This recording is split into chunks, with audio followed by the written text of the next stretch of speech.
ना पड़ता है कि भगवान कहाँ है। दीपक को अब जो नहीं जानते, अभी से मेरा चैनल है उसके ऊपर ओके करो, सब्सक्राइब करो और मेरे से जुड़े रहो। बहुत सारी बातें ऐसी बताई है मैंने जो आप कल्पना नहीं कर सकते हो। वे लिख्यो आदु आदु पंत निवण पद मोटो साध संगत वाली क्रिया संतों बिना निवण कुण तिरिया। उन्होंने भी वाणी की शुरुआत कहां से की कि मूल कवल में चेतन चौकी गणपत आसन धरिया, आसन मार इदिग होई बैठो तो जाप अजंपा जपिया संतों बिना निवण कुण तिरिया। महाराज और प्रथम निवण किसको बताया? प्रथम निवण मारा मात पिता ने उत्पत्ति पालन करिया, अरे दूजो निवण इन धरती मात ने जिन पर पगला धरिया संता बिना निवण कुण तिरिया। तीजो निवण मारा गुरुदेव ने हृदय में उजालो करिया, और चौथो निवण इन सत्री संगत में जिन में बैठ सुधरिया संता बिना निवण कुण तिरिया। निवण करूं मारी ज्योति स्वरूपी होई इंद्र वलरिया, ऊंच नीच एक धार बरसे पण जटे निवण जटे जल भरिया। ये संतों बिना देखो बरसात रो टाइम बारिश रेवे, धड़ो रेवे न ऊंचो मोटे पानी नहीं रुके। पानी ने कोई एड्रेस नहीं बतावे कि खाडो कटे, बतावे कोई? नदी को कोई एड्रेस बताता है कि समुद्र कहाँ है? अब नदी समुद्र से मिल सकती है और मिनको ने बतावनो पड़े कि भगवान कटे। नदी से भी गए बीते हम लोग, तो नदी को कोई बताता नहीं कि समुद्र कहाँ है, पर मिनको ने इंसान को बताना पड़ता है कि भगवान कहाँ है। दीपक को बताने की जरूरत नहीं है कि सूर्य कहाँ है, दीपक जलाते ही उसकी लो ऊपर की तरफ जाती है, उसको पता है मेरा अंश ऊपर है। पर आपने बतावे तो ही भूल जावे। कितु भूलकणो आदमी। इन संसार रे माने सबू ज्यादा दुखी जीव सिर्फ मिनक जमारा रो। कारण कहीं है, हमारी लिस्टें कभी पूरी नहीं होती। मारे वो चीजें, मारे वो चीजें, मारे वो चीजें, मारे ये हुई जा रात 2:30 बजे, अब कहीं चीजें तो ये चीजें भी नहीं। मतलब कभी कोई भगवान के मंदिर आके नहीं बोलता ए भोलेनाथ मैं तुम्हारे प्रसादी चढ़ा दूंगा, मेरी दुकान पे ग्राहक बहुत आते, कम कर दे, थोड़ा जीना मुझे भी है। पर नहीं, कम पड़े पत्तो नहीं है। समझ में आ रही कि नहीं आ रही? इसलिए जिंदगी में जिस दिन आपका मन संतुष्ट हो गया और जिस दिन तृप्त हो गए, उस दिन आप दुनिया के सबसे अमीर व्यक्ति होंगे। मैं अमीर व्यक्ति किसको मानता हूं? जिन्हें टाइम पे सोते ही नींद आ जाए। उससे बड़ा कोई अमीर नहीं हो सकता। अन कोई तो रात गोलियां लेवे के अभी को नहीं नींद के आऊं की हाल नक्शो निकले ही को नहीं। थारे तो साइड लेवनी 25 लाख री जेब में बेटा 2.5 लाख रुपया पड़िया, 22 लाख रो अकाउंट में पड़ी ओडो, थाने नींद की कराई? समझ में भाई, बीमारी आती थोड़ी बीमारी लेके आते। हम जाते दुकान पे और बोलना 25 रुपए की बीमारी दे दे, तो कौन सी धुआं निकालूंगा, फिर मुझे कैंसर होगा, मेरी औलाद बर्बाद होगी। मेरे बच्चों को बर्बाद करने का सबसे बढ़िया तरीका क्या है? आप खूब नशा पता करो, फिर आपके फेफड़े सड़ जाएंगे, आपके बच्चे पैसे लगा लगा के हैरान हो जाएंगे, आखिर में कई वो मरी को नहीं आगो। कहेंगे बेचारों को पैसा नहीं, तो क्या बोलेंगे? मेरे बच्चों का करूं कि मेरे घर का करूं कि मेरा खर्चा निकालूं कि इसका इलाज कराऊं? क्योंकि हमने बीमारी ली है। तो आप लोगों से मेरी प्रार्थना है, हाथ जोड़ के नशे पत्ते से दूर रहिए, जिंदगी बन जाएगी, लाइफ बन जाएगी। एक थोड़ा अभिवादन करवाना है, मैं ये पहले करवा देता हूँ, बाद में मैं दूसरी बहुत अच्छी अच्छी बातें बताऊंगा आपको, परंतु पहले तो जो मेन काम है वो भी थोड़ा हम करवा देते हैं, ठीक है? एक तो खड़े खड़े पानी मत पियो, नहीं तो घुटनों का इलाज कोई दुनिया की ताकत नहीं कर सकती। आप गोडा दुखेला, खड़े खड़े पानी मत पीजिए। जिसको भी घुटनों में दर्द ज्यादा है, चूना लेना स्टार्ट कर दो, आपके घुटनों का दर्द खत्म हो जाएगा। जिसको कमर दर्द ज्यादा है, एक छोटी सी रोटी बनाइए बाजरे की, कितनी? इतनी सी, उसको पकाना नहीं है, थोड़ा सा इधर डाला, थोड़ा सा इधर डाला, मतलब कवर बन जाए, ऊपर अंदर से गीला होना चाहिए। सेकना मत, सेक दोगे तो वो काम नहीं करेगी। जहाँ पे भी कमर दर्द होता है, शाम के टाइम में करना पड़ता है, सूती का कपड़ा लीजिए, उसके अंदर डाल दीजिए और बॉडी को पहले टच कीजिए कि भाई गर्म है, मैं सहन कर सकता हूँ, नहीं हो रहा है तो थोड़ी देर और ठंडा कर दो, और फिर बॉडी को टच करो, अभी सहन शक्ति हो सकती है, कोई ज़्यादा गर्म नहीं है। जहाँ पे भी कमर दर्द है वहाँ पे वो रोटी बांध दो। आप कभी कल्पना नहीं करोगे मेरी कमर कैसे ठीक हो गई। सिर्फ 5 रुपये का खर्चा। और डॉक्टर साहब को हेवारी वोड़ा भौका भौका जावे, टेढ़ा टेढ़ा होके जाता है, कमर साहब डॉक्टर साहब कमर बहुत दुखती है, कमर बहुत दुखती है। अरे भाई नॉर्मल कुछ प्रॉब्लम्स होती है, उसमें भी हम लोग बहुत ज़्यादा डीप में चले जाते हैं। प्रभु पधारिए, अभिवादन करना है। और मैं तो धन्यवाद देना चाहता हूँ इनको, देवी सिंह जी को और इंद्र सिंह जी को, बहुत बहुत साधुवाद इनको, इन्होंने हिम्मत की और इनका काम हो गया। सभी पुण्य आत्माओं की और नाचने वाले भक्तों की बोलो राधे, बोलो राधे। जय श्री कृष्णा। केम छो? अच्छू मजाમાં छो? तो वांधो नहीं। देखिए एक बात का ध्यान रखें, आप लोग बहुत सारे लोग यहाँ पे बहुत अच्छे अच्छे लोग बैठे हो, विद्वान लोग बैठे हो। मुझे एक प्रश्न का उत्तर चाहिए। बीड़ी पीने वाले भी मेरे पे गुस्सा करेंगे, जो जर्दा खाते वो भी गुस्सा करेंगे, जो चिलम पीते वो भी गुस्सा करेंगे। पर ये तो दुनिया गुस्सा करने के लिए संतों का जीवन होता है। सच बताने का आनंद कुछ और ही होता है। मुझे इतना बता दो, ये तम्बाकू किससे बनी है? मतलब तम्बाकू पैदा किससे हुई है? इतना बता दो बस, मुझे आपसे उत्तर चाहिए। कोई बता सकते हैं तम्बाकू की उत्पत्ति कैसे हुई? बस समस्या यही है, खाली बीड़ियां पीवनो ध्यान रखे, धुआं काटे ना करे मैंने। अरे भाई ये तम्बाकू है ना, गाय के खून से पैदा हुई है, ध्यान रखना। जो लोग तम्बाकू पीते हैं ना, वो गाय का खून पी रहे हैं। मैं शास्त्र का प्रमाण बताता हूँ। परशुराम जी कौन कौन गए हो? आपने वहां का इतिहास नहीं पढ़ा? परशुराम जी के जो मौसा थे वो दरबार थे, मतलब राजा थे, और परशुराम जी के पिताजी सन्यासी। तो देखिए उनके पास तो बहुत सारा धन था राजा के पास में, और परशुराम जी के पिताजी के पास में तो कुटिया थी। अब साडू साडू रो दुश्मन दिया करे, ध्यान रखो। एक साडू कने कहीं एक मोटरसाइकिल दूजोड़ो बेटो फॉर्च्यूनर लाई, साडू नीचू दिखावन वास्ते कि मार्कनी इतनी प्रॉपर्टी है, मार्कनी इतनी गाड़ियां है, मार्कनी इतना बंगला है, ईर्ष्या भाव गणो रेवे। तो हाडू जी ने मतलब राजा को ऐसा फीलिंग हुआ, चलो एक बार महाराज जी को और मेरी साड़ी को मतलब भोजन पे निमंत्रण देता हूँ। तो महाराज जी को बोला कि महाराज जी भोजन करने के लिए आना है। साड़ी जी को भी बोला भोजन करने के लिए आना है। तो महाराज जी ने मना कर दिया कि देखो लक्ष्मी जी, मारो कहनो मानो तो बटे मत जाइजो, अपमान के अलावा कुछ भी मिलने वाला नहीं है, पर जाना पड़ेगा। लक्ष्मी मानी नहीं, मारी बहन रेटे जानो, मने तो बहन रेटे जानो, मारे तो बहन रेटे जानो। महाराज ने पहले ही ठा थी कि बहन रेटे बुलावे तो है, पर थारू कोई प्रेम नहीं है, सिर्फ थारा पति रो अपमान है, बटे दूजू की कोनी है। देवियों शास्त्र में लिखियोड़ो है, चाहे आपके सगे पिताजी हो, चाहे आपकी सगी माँ हो, और आपके अगर आपके पति की कोई निंदा कर रहा है और आपके पति को नीचा दिखाने की कोई कोशिश कर रहा है, तो उसका भी त्याग करना पत्नी के लिए पहला धर्म बताया शास्त्रों में। समझ में आ रही कि नहीं आ रही है? चाहे कोई भी हो, पर आपके पति को कोई नीचा दिखा रहा है तो उस घर का पानी भी आपको पीना नहीं चाहिए। पर आप तो उन्हें ही हलवो खिलावो कि भले कहीं करे मारा पति बताओ तो हे मारी बाई हो तो बम मिल लियो, भले क्यों बम फटाको बोलावे। क्या लफड़ा है? पति का जहाँ सम्मान नहीं होता माता बहन, आपका क्या सम्मान होगा? परंतु नहीं मानी वो कि नहीं मुझे तो जाना है, मारा बहन ही बुलाया और मैं नहीं जाऊंगी तो अच्छा थोड़ी लगेगा कि चलो कोई बात नहीं चलो।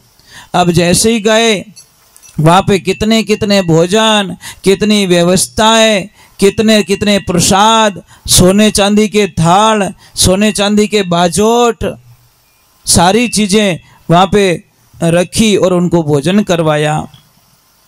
अब महाराज भोजन प्रसाद ले लिया, सिर्फ एक ही चीज दिखाने के, महाराज आपके पास कुछ भी नहीं है और मेरे पास अपार धन पड़ा है।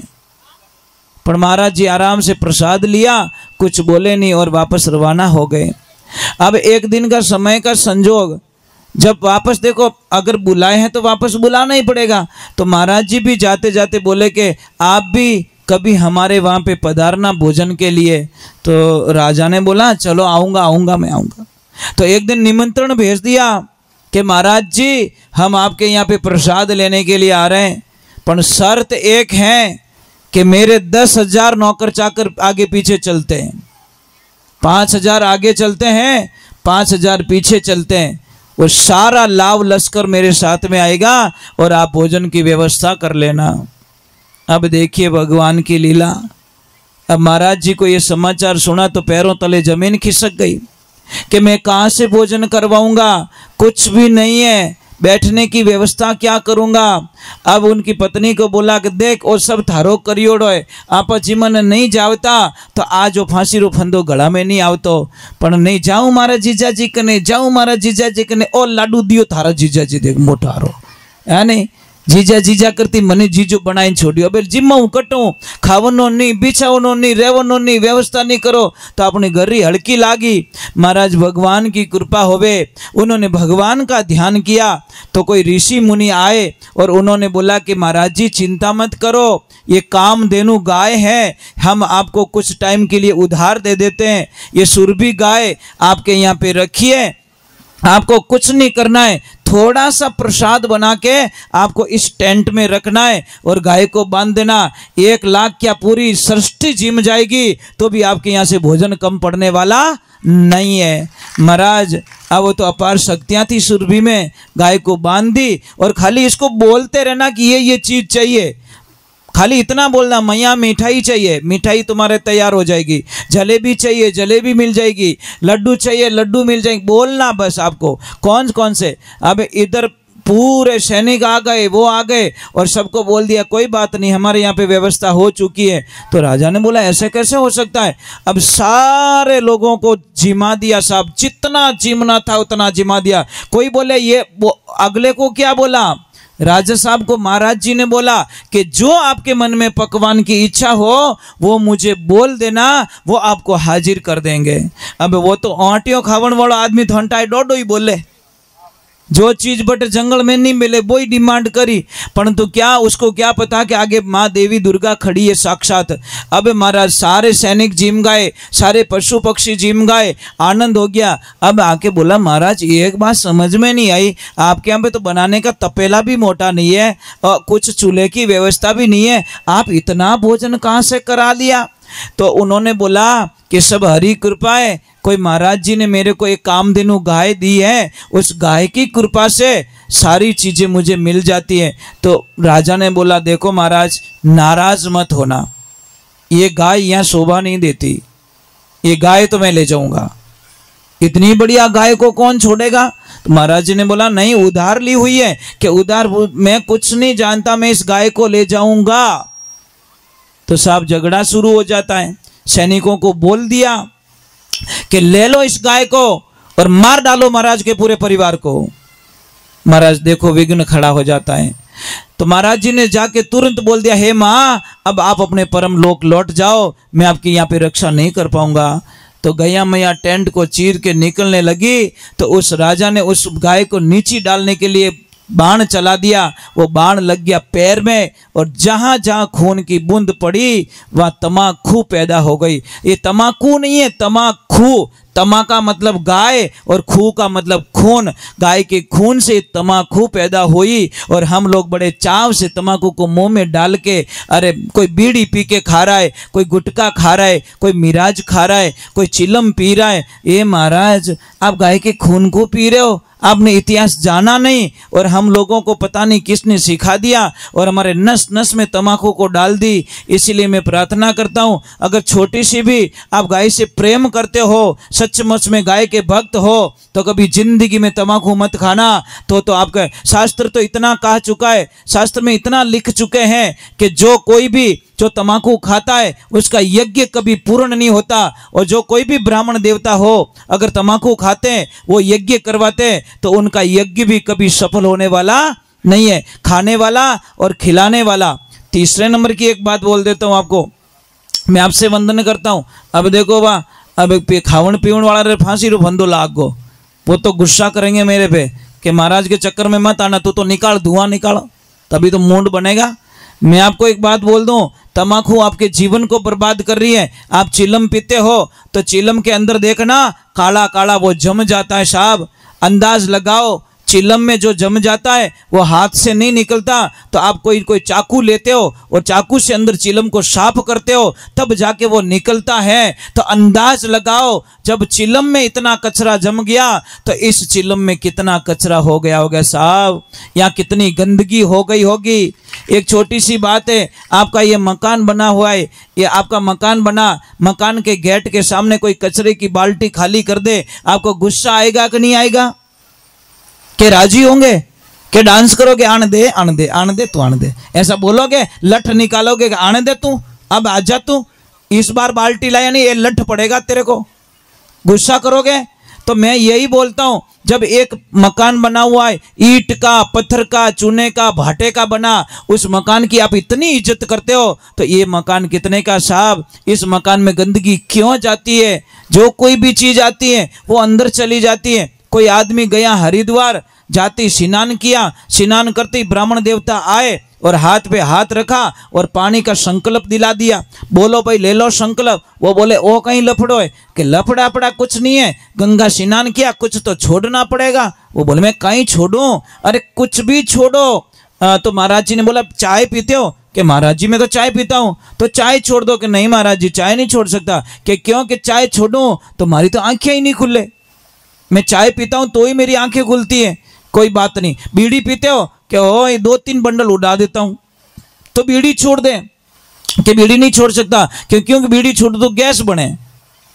तो क्या अमल खावे? कि धाबू धब खाऊं, तो अमल छोड़ दे। कि नहीं बाप जी अमल छोड़ो तो हमारे कब्जी बने। तो महाराज जी बोले बेटी रे बाप कुछ तो छोड़ दे, आया है तो कुछ तो छोड़ दे। वो बोले महाराज मैं सौगंध खाता हूं कि आज के बाद हरिद्वार लौट के कभी वापस नहीं आऊंगा। वारे वारे वारे वारे वारे बेटो, अमल छोड़े नहीं, बीड़ियां छोड़े नहीं, तम्बाकू छोड़े नहीं, चाय छोड़े नहीं, वो हरिद्वार ही छोड़ दियो महाराज। कई लोगों को ऐसी बातें बताते हैं ना, तो सत्संग में आना छोड़ देते हैं। नाम सुनते अरे कौन आना है? सोनू महाराज। अरे वो तो बीड़ियां नहीं पीन देते, जानते जानते जानते वो अच्छे महाराज नहीं है। अरे भाई हमारा जीवन है, मैं तो ये कहता हूं परमात्मा ने ये शरीर दिया है, इसको मंदिर बनाओ। ईड़ा पीड़ा जोए जगत से घर सुखमण का लीजिए, त्रिवेणी के रंग महल में उन्मनासन कीजिए। अरे भक्ति राजी वेने कीजिए, जो थारो माइलो कयो नहीं माने दोष गुरा ने मत जीजे। महाराज आए हो तो खोज करो, खोज करोगे तो खबर पड़ेगी। आप जानते हो शरीर में कितनी अपार शक्तियां हैं। हमारे शरीर में गणेश भगवान कहाँ विराजमान है? बता सकते हो आप लोग? कहाँ विराजमान है? एक भजन गाते हैं ना बुजुर्ग लोग, अरे मूल रे कवल में बसत गणेश सारे, सुमिरन करो हमेश मनावो सैया उमियारो लाल गणेश। मूल कवल, ये नाभि से 3 अंगुल नीचे, यहाँ पे मूल कवल में गणेश भगवान विराजमान है। नाभि के और गणेश जी की जो चक्कर है ना, उसको मूलाधार चक्र कहते हैं। उसके बाद में सेकंड आता है स्वाधीन चक्र, उसमें विराजमान रहते ब्रह्मा जी और सावित्री जी। फिर नाभि में विराजमान रहते लक्ष्मी जी, नाभि कवल में लक्ष्मी जी और विष्णु भगवान। फिर हृदय कवल में भोलेनाथ और माँ पार्वती जी विराजमान रहते। कंठ कवल में माँ दुर्गा विराजमान रहती है। और ये त्रिकुटी है। और सहस्त्रार चक्र में पहुंचना, मन पवना वटे पहुंचे नहीं मारी हेली नहीं भरमरो नाव, कहवे कबीर सा धर्मी दास ने तू आदि पुरुष ने धाय। जब तक आपको इन चीजों के बारे में जानकारी नहीं मिलेगी तब तक आप ढूंढते रहोगे बाहर, और बाहर कभी भगवान मिलने वाले नहीं है। एक छोटी सी बात बताऊं आपको, ये मंदिर के अंदर महादेव जी के मंदिर बाहर लटके रिया है, बता दो? अंदर है ना? पानी के लोटे के अंदर पानी है कि बाहर है? सिम मोबाइल के अंदर है कि बाहर लटकाते हो? बस समझ में आ रहा नहीं? वो के बाहर लटकाऊं? मेरा कहने का मीनिंग समझ रहे हो?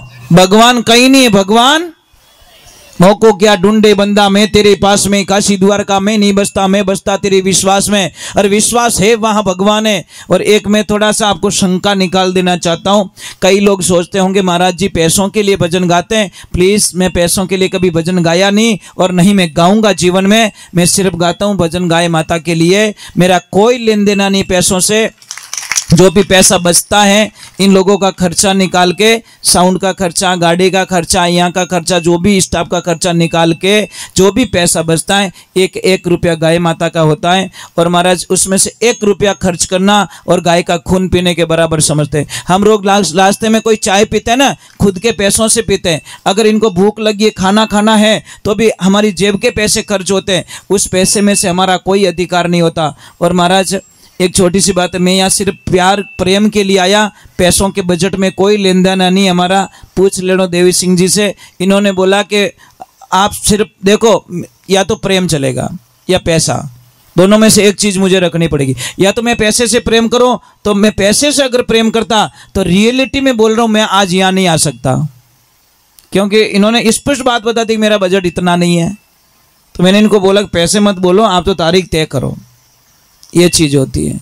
मुझे अच्छा लगता है। आपका एरिया में 3 बार आ चुका हूँ, ये तीसरी बार है और चौथी बार भी आऊँगा। मुझे पूरा विश्वास है कोई न कोई बुलाएंगे मुझे, पर बीड़ी पीने वाले नहीं बुलाएंगे, अमल खाने वाले नहीं बुलाएंगे, गांजा पीने वाले नहीं बुलाएंगे, नशे वाले मुझे नहीं बुलाएंगे। क्यों? कि उन्होंने तो मैं आडो फिरूं। सही बात है महाराज, है ना। तो अभी आप मेरी बातें पूरी होने वाली नहीं है, थोड़ी देर आप जो भी, मैं सिर्फ 10 मिनट का टाइम दूंगा, ज़्यादा समय में बिगाड़ना